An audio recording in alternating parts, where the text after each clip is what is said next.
This video has been sponsored by Squarespace. You could argue that The Lord of the Rings is about a lot of things. Friendship, love, hope, loss, good versus evil. And it is about all of those things, but I would argue that there is one prevailing theme that sets the stage for all of those other ideas to play out: war. In fact, one of the many titles of the Red Book of Westmarch, the supposed text that Tolkien based The Lord of the Rings off of, is What We Did in the War of the Ring. That's really what it's about. The War of the Ring provides the larger plot structure around which everything revolves, and most of the most poignant, moving, and tragic moments in The Lord of the Rings comes about as a reaction and a response to war. And it's unsurprising that this is such a prevalent theme considering the life and times of J.R.R. Tolkien himself. He fought on the front lines of the First World War. He saw firsthand the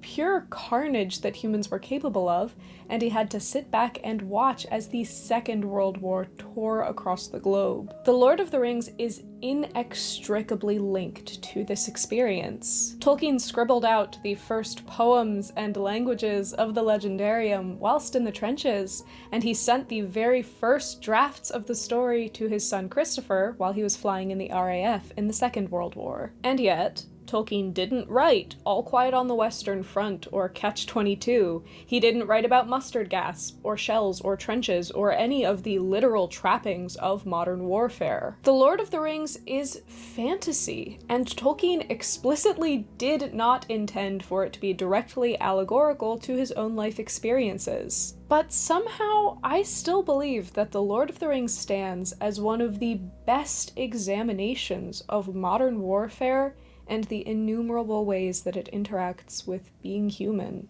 If there is one character that really embodies the good old-fashioned warrior spirit, it would be Boromir. He's the prized son of the Steward of Gondor, next in line to guard the throne, and he is sent to the Council of Elrond by a dream and a prophecy. From very early on, his defining trait is his patriotism, his undying adoration for Gondor, its people, and for their continuing fight against the armies of Mordor. Boromir is used to being at the very forefront of the battle, leading the charge head on, and he's used the ongoing conflict to prove himself to be brazen, powerful, and bold. He is a character out of an epic like Beowulf, larger than life, even down to the relic that he carries with him, the legendary White Horn of Gondor. But when the ring is brought up, we begin to see the flaws in his character.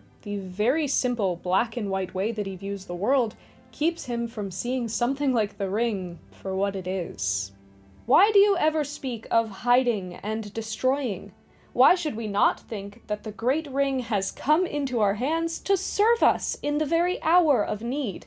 Wielding it, the free lords of the free may surely defeat the enemy.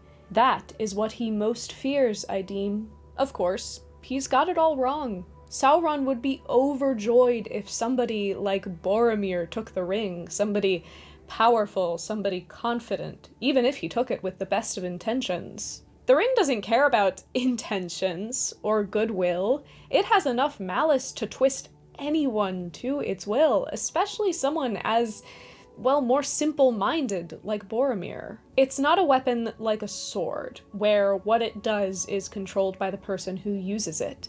It bites back. It seeps into your skin, rots you to the core, so that before you know it, what you think you wanted is actually serving the enemy. Boromir, who has gone his entire life seeing the world quite simply, being entirely confident in who he is and what he's doing, he cannot conceptualize that his strengths could be twisted to be weaknesses. Boromir's misunderstanding quickly festers into resentment, especially as he joins the Fellowship, not as a leader, but as an equal. For someone who has led soldiers for so long and so well, he chafes under the leadership of humble, wise people like Aragorn and Gandalf. Suddenly, nobody seems willing to listen to him, and the ring is able to work its slow magic, eating away at his integrity and fostering suspicion and doubt. His breaking point comes at the end of the Fellowship, when he finds Frodo alone, unguarded, and carrying the one weapon that he thinks will save his people. "Come, come, my friend," said Boromir in a softer voice. "Why not get rid of it?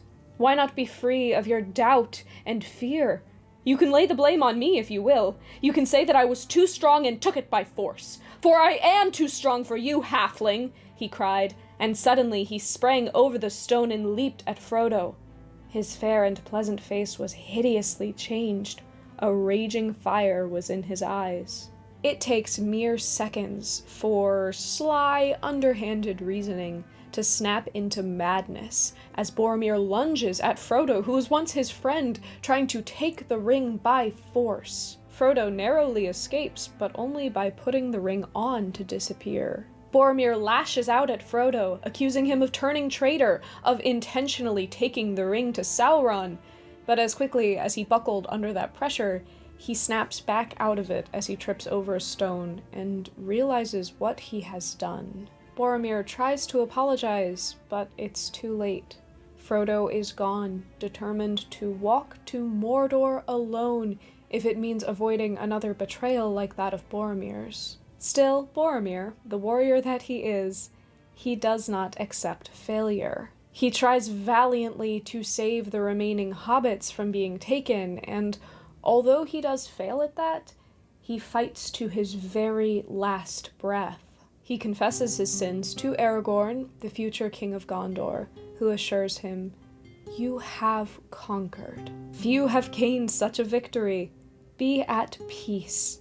Minas Tirith shall not fall." Through Boromir, Tolkien lays bare the traditional warrior trope. For all of his impressive strength, Boromir's flaw lies in his unexamined certainty. His certainty that he can save his country single-handedly, his self-reliance, his need to be at the center and forefront of the action. Without trust in others, without humility, without the ability to sit back and think before leaping into action, he's left hollow, and those hollow spaces are easily filled by the false promises of something as wicked as the ring. And yet, Boromir is not a complete condemnation of the warrior tradition. Although he's a bit foolhardy sometimes, maybe he's got a one-track mind, Boromir is kind, even to the hobbits. He's brave in the face of terrible danger. He never shies away from a fight or allows others to be hurt when he can help it. After his death, Legolas and Aragorn praise his virtues in a ballad worthy of the great heroes of the old days. The problem is that it's not the old days anymore. As admirable as Boromir would have been, as admirable as he continues to be in the great halls of memory, the type of war that he was ready to fight was not the type of war being fought anymore. The ring is not just a weapon. Sauron is not just another king fighting to protect his land and his values. If the forces of good are to have any hope against an enemy this cunning and this wicked, they have to be ready to step up and be just as wise and as cunning as him. The War of the Ring cannot be won by the warriors of the old world. They need a new type of soldier, one illustrated to perfection in the character of Faramir. Speaking of out with the old and in with the new, if you're interested in updating your online presence, you should check out this video's sponsor, Squarespace. Squarespace is the all-in-one website building platform that's going to allow you to stand out and succeed online. And did you know that your Squarespace site is the perfect place to upload video content? You can organize your video library however you want and showcase your content on video pages. If you'd like, you can even put that content behind a paywall or create dedicated educational courses to sell and run all off of your Squarespace site. They have truly innovated the website making process websites with their drag and drop fluid engine technology. It has truly never been easier to create your own custom website, and you can even keep track of how everything is doing with their inbuilt analytics, which gives you insight on your top traffic sources, lets you track your sales metrics, and helps you learn where to focus new engagement. If you're interested in establishing your online presence or taking your existing brand to the next level, you should check out Squarespace. Head on down to squarespace.com for a free trial, and when you're ready to launch, go to squarespace.com/JessofTheShire to get 10% off your first purchase of a website or domain. Thank you so much to Squarespace for sponsoring this video and supporting the channel, and thanks to all of you for checking out my sponsors when I have them. Faramir is the polar opposite to Boromir. He is sensitive where Boromir is strong, calculating where Boromir is bold. Growing up in the shadow of his brother under the harsh leadership of Denethor, he has witnessed firsthand the model of the old warrior and has chosen his own path to leadership. War, for him, is not glorious in itself. It is a means to an end. A necessary growing pain for Gondor to return to peace. He tells Frodo and Sam, "I would see the white tree in flower again in the courts of the kings, and the silver-crowned return, and Minas Tirith in peace. Minas Anor again as of old, full of light, high and fair, beautiful as a queen among other queens, not a mistress of many slaves, nay, not even a kind mistress of willing slaves. War must be, while we defend our lives against a destroyer who would devour all. But I do not love the bright sword for its sharpness, nor the arrow for its swiftness, nor the warrior for his glory. I love only that which they defend." Faramir has no desire to be a warrior. Being a warrior requires war, and he would rather have peace than the chance to prove himself through bloodshed. This means that when he is presented with the ring, he's able to see it clearly, his vision not clouded by delusions of grandeur. There is no pride in him, no secret, dark, hidden desires. There is nothing for the ring to get a foothold. I would not take this thing if it lay by the highway, not where Minas Tirith falling in ruin and I alone could save her, so using the weapon of the Dark Lord for her good and my glory. No. I do not wish for such triumphs, Frodo, son of Drogo. Faramir doesn't need to be the savior. He's not seeking his own glory. He seeks peace, and he knows that no superweapon, no matter how powerful it is, will inch them any further from war. It will only draw them deeper. And as the model for this new type of soldier, Faramir is much better suited to the new kind of war. He knows that against an enemy like Sauron, there's no place for a warrior prince boldly and beautifully leading the charge. He, just like the men he fights alongside, is merely a pawn, a single cog in the great machine of war. He has completely abandoned dreams of greatness and instead looks to survival with the eventual goal of peace. According to his own notes, Tolkien never really came up with Faramir. He just was. A new character has come on the scene. I am sure I did not invent him. I did not even want him, though I like him. But there he came, walking into the woods of Ithilien. Faramir, the brother of Boromir. Out of all of the characters in The Lord of the Rings, Tolkien observes that Faramir is probably the character that is the most like him, although he does admit that Faramir is probably a good bit braver. Tolkien did not leap headfirst into the war like the Boromirs of his day. He stayed back, finishing his schooling, and when he did end up on the front, he, of course, wasn't exactly impressed. In fact, it was pretty miserable. His kit had been lost on the way there, so he had to scrounge for things like a bed, a sleeping bag, and spare boots. He didn't really get along with the other soldiers around him, and instead he mostly just sat alone, reading Icelandic poetry whenever he got the chance. Tolkien was a signaler, and yet, when he arrived on the front, it was nothing like the neat conditions he had been trained in. The wires were a tangled mess in the mud, and they couldn't even really use them for fear of German wiretapping. Instead, they had to resort to other methods, like signal flags, runners, and even messenger pigeons. And although he was mostly kept away from the front, the horror of war still managed to seep in. Worst of all were the dead men, for corpses lay in every corner, horribly torn by the shells. Those that still had faces stared with dreadful eyes. Beyond the trenches, no man's land was littered with bloated and decaying bodies. All around was desolation. Grass and corn had vanished into a sea of mud. Trees stripped of leaf and branch stood as mere mutilated and blackened trunks. Tolkien never forgot what he called the animal horror of trench warfare.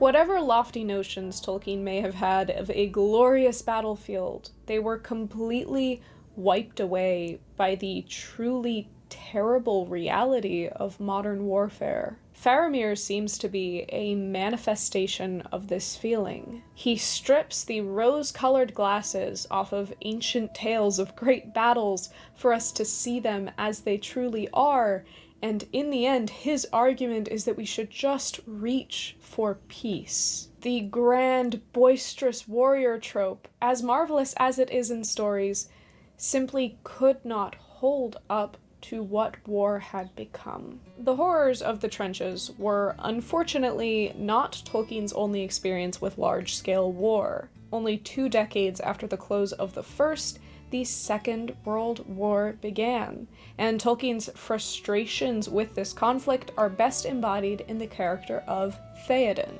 Although the influence of Saruman and Wormtongue had certainly made things worse, Théoden was already a character put into a very difficult situation. His kingdom is being constantly buffeted by the seemingly undefeatable powers of evil.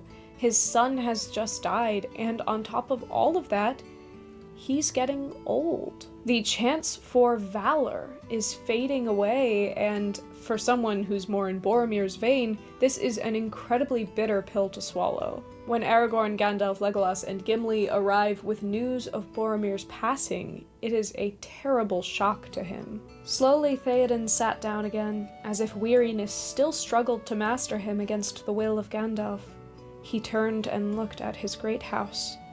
"Alas," he said, "that these evil days should be mine, and should come in my old age instead of the peace which I have earned. Alas for Boromir the Brave! The young perish, and the old linger, withering." This was a feeling that Tolkien knew well. By the time of the Second World War, he couldn't enlist, but his son Christopher was serving as a fighter pilot in the RAF. Tolkien frequently wrote letters to keep in contact with him, sometimes discussing the growing story of The Lord of the Rings, and oftentimes discussing the conflict. "One war is enough for any man. I hope you will be spared a second. Either the bitterness of youth or that of middle age is enough for a lifetime. Both is too much. I suffered once what you are going through, if rather differently because I was very inefficient and unmilitary. I did not then believe that the old folk suffered much. Now I know. I tell you, I feel like a lame canary in a cage. To carry on the old pre-war job, it is just poison." No matter where you're looking at it from, war is agonizing. It's terrible to be a part of course. It is fearful and bloody and dangerous, but it is also awful to watch on, to hammer on at your old job, at your old life, as if nothing is happening, as if the world isn't falling apart around you. And it is especially painful to now be helpless when once you were in the heart of the action. Théoden is forced into a position of mere survival, to sit back and watch as his kingdom is chewed away. The fate of the aging warrior is a cruel one indeed. In the end, though, Théoden is able to find peace and hope. He shakes off the voice of doubt and learns to trust in himself, his people, and his allies. With the help of Gandalf, Aragorn, and others, he leads the brave charge of the Rohirrim into the Battle of the Pelennor Fields, and he even kills a Haradrim chieftain single-handedly. He's felled by the Witch King of Angmar, but he dies knowing that victory is possible. Théoden King has indeed proven himself. Then Merry stooped and lifted his hand to kiss it, and lo, Théoden opened his eyes, and they were clear, and he spoke in a quiet voice, though labored. "Farewell, Master Hobidla," he said. "My body is broken. I go to my fathers, and even in their mighty company I shall not now be ashamed. I felled the black serpent, a grim morn, and a glad day, and a golden sunset." Now, I could sit here and discuss countless characters that learned who they are through the War of the Ring. Éowyn, who learns to let go of despair and resentment. Merry and Pippin, who discover what unlikely heroes they are. Aragorn, who comes into triumphant leadership. But I believe that the true heart of The Lord of the Rings lies in Tolkien's examination of those that are left behind. Throughout his life, Tolkien had been plagued by loss. His father died when he was very young, his extended family cut contact with him because of their religious decisions, and his mother passed away when he was only 12 years old. He fell in love with a woman named Edith when he was a teenager, but his guardian banned him from seeing her because of their religious differences and age differences. Tolkien didn't really seem to settle in until he went to school at King Edward's in 1911. There, he became friends with a group of boys, which included Christopher Wiseman, Rob Gilson, and Geoffrey Bock-Smith. They found that they had a mutual love for art, for writing, for the classics, and a burning desire to create new classics. After class, they would gather together to read poems, to recite Norse literature out loud, to discuss art, music, writing, philosophy, and of course, to drink tea. They called themselves the Tea Club Barovian Society, a secret little code name based off of their favorite place to get tea, Barrow's Store. They were called the TCBS in short, and they were able to stay friends even when Tolkien moved on to Oxford. By the time that war broke out, Tolkien was determined to finish his studies at Oxford, but he knew that eventually he would have to join. He made it his goal to be part of the Lancashire Fusiliers, where his TCBS friend Geoffrey Bock-Smith had already joined. The TCBS reunited in Christmas of 1914 to share drinks, stories, and of course, their current projects. Tolkien had just begun dabbling in poetry, and his friends, especially Geoffrey Bock-Smith,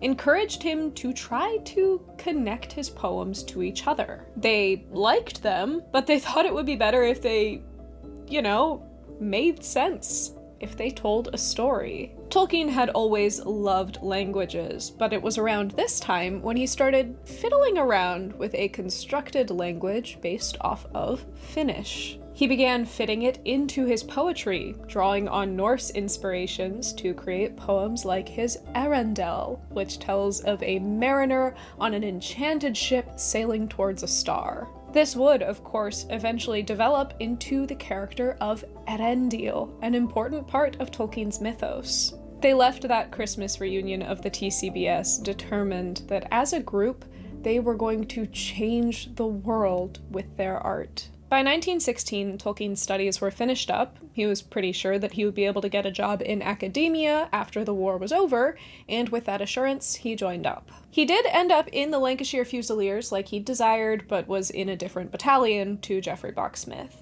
He was, at this time, also reunited with his first love, Edith Bratt, and they married in March, just before he shipped out. They had, after all, been in love for years, and frankly, they didn't know if Tolkien was going to make it back from the front. In June of 1916, Tolkien set out for France, intended to be part of the push that would break the stalemate at the Western Front. The scene was gruesome. Soldiers were dying en masse in horrific ways in a futile attempt to gain a couple of feet of muddy ground. And although Tolkien was kept from a lot of the danger because of his position as a signaler, he still saw a lot of the horrors that war had to offer. The brutality on both sides was obscene, and whenever he could, he would hole himself away to lose himself in his notebooks. On the 15th of July, he received a letter from Geoffrey Bock-Smith sharing that the first member of the TCBS had been killed in battle. My dear John Ronald, I saw in the paper this morning that Rob has been killed. I am safe, but what does that matter? Do please stick to me, you and Christopher. I am very tired and most frightfully depressed at this worst of news. Now one realizes in despair what the TCBS really was. Oh, my dear John Ronald, what are we going to do? Yours ever, GBS. Tolkien replied saying, my chief impression is that something has gone crack. I don't feel a member of a little complete body now. I honestly feel that the TCBS has ended. Smith replied with words of encouragement, saying that death could not touch something as powerful as the TCBS, but they had been forever changed. Their fellowship of four was no longer. It is very easy, when discussing The Lord of the Rings, to make direct parallel comparisons to Tolkien's real life. Certainly, when it was first coming out, a lot of critics tried to call it a war story, to say that it was a direct one-to-one comparison to Tolkien's experiences in the First World War. This was, of course, something that Tolkien vehemently denies. He stated in no uncertain terms that The Lord of the Rings is not a direct allegory. He clarifies, an author cannot, of course, remain wholly unaffected by his experience, but the ways in which a story germ uses the soil of experience are extremely complex, and attempts to define the process are at best guesses from evidence that is inadequate and ambiguous. If Tolkien had wanted to write a retelling of the war, he would have, and could have. But like many authors of the time who took their experiences from the war and wrote from that, he preferred to write fiction. In his piece, Tolkien as a post-war writer, Tom Shippey examines, obviously, Tolkien and other authors of his generation, like C.S. Lewis, William Golding, and George Orwell. All of these authors experienced this war in one way or another, oftentimes having been on the front line, and all of them have their works compared to their life experiences very frequently. And yet, they were all writing fiction. Tom Shippey proposes that through fiction, these authors were better able to get at the points beneath the war.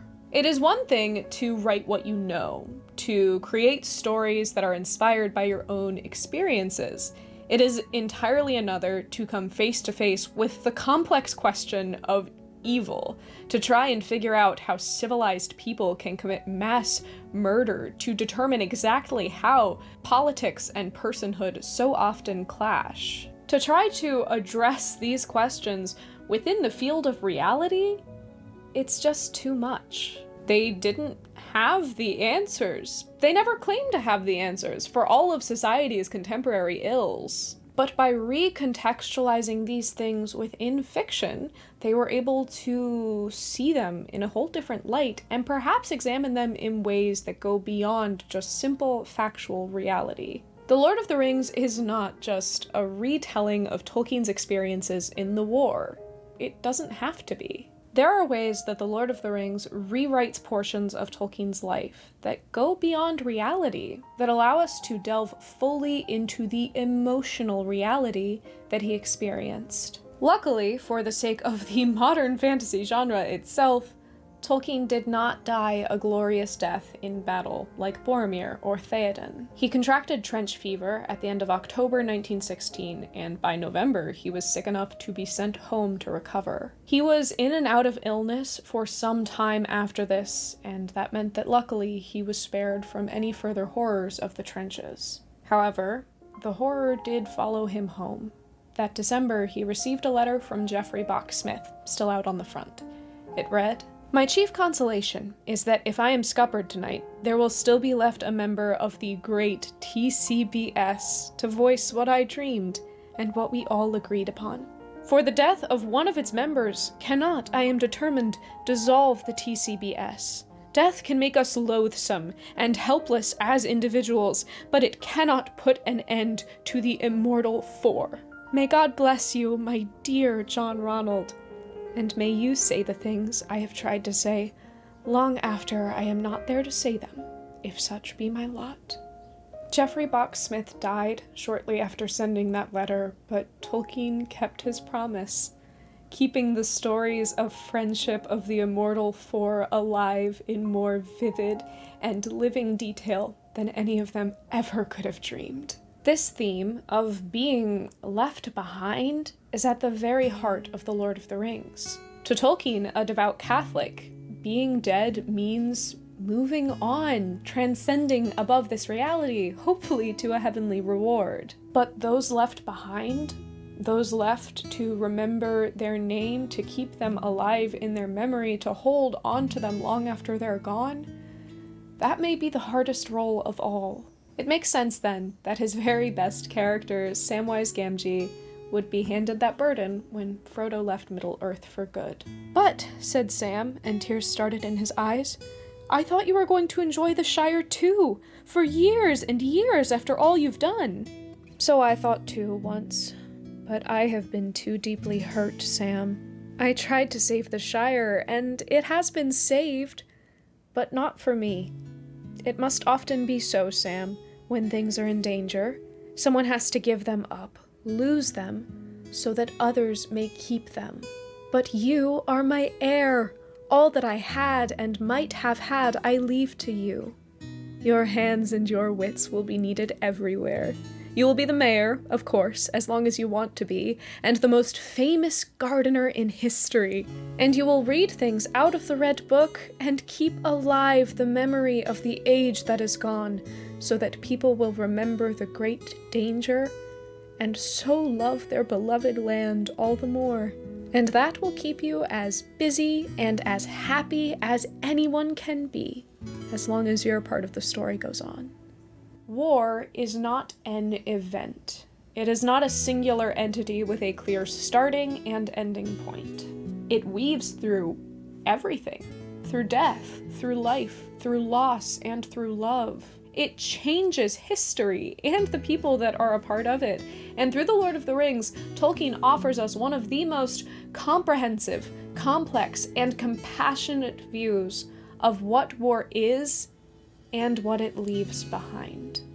I cried so much while writing this video, it was kind of disgusting. So the fact that I didn't cry that much while recording this video is a true testament to my professionalism. Someday I will make a dedicated video about the TCBS because they deserve it. They were such an impressive group of artists and a beautiful testament to the power of shared creativity. You may have noticed, but I'm not exactly an expert in either of the world wars, and I'm sure some of you are, so feel free to correct any details in the comments. But otherwise, let me know which of these kind of war-altered characters like Théoden or Éowyn or Boromir, let me know which one of those resonates with you the most in the comments. My Patreon community on Discord did help me choose this video topic. Sometimes I just throw a bunch at them and make them choose in a very short period of time, and this was one of those videos. So if you're interested in joining that community, you can go ahead and check that out via the link in my description. If you get the chance to like this video, that would be super helpful to me, and please do consider subscribing to join me here every week to talk about Tolkien, other stuff, and the art of storytelling. Thank you so much for joining me this week, and I hope that you have a very happy, hobbity day.